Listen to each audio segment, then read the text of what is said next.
Hello again. We are at our 7th slide for musical theater lecture number 2, The Depression. Obviously, during the Depression, common sense would say that there was a smaller number of productions. There were more modest shows, and thankfully the princess shows proved to the audiences that the show could still be quality and that you didn't need to spend as much money. Topics during this time period for musicals reflected the country's growing unemployment, economic despair, and social unrest.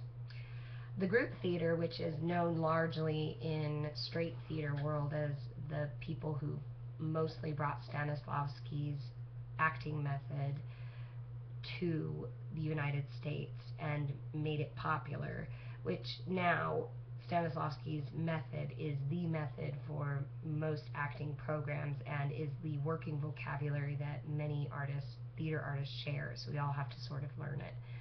And if anyone knows an acting technique in musical theater, when they're trying to teach music and dance and everything else, it's typically going to be method.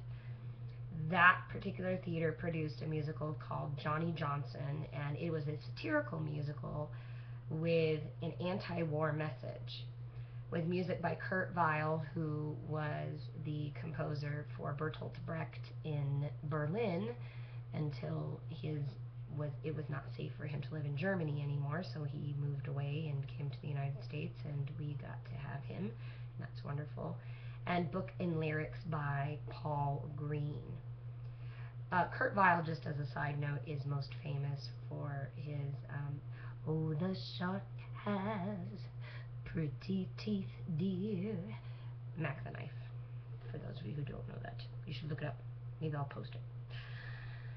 Another independent group, the Mercury Theater, helmed by John Houseman and Orson Welles, offered composer-librettist Mark Blitzen's The Cradle Rock, a pro-labor operetta about workers fighting for their rights. And something interesting about The Cradle Will Rock is that there is a film that is amazing that you should watch if you're into musical theater history. And they shut the musical down. They said it couldn't be performed, and so the performers on their own decided to go ahead and perform it in the audience. So there it is. The Depression.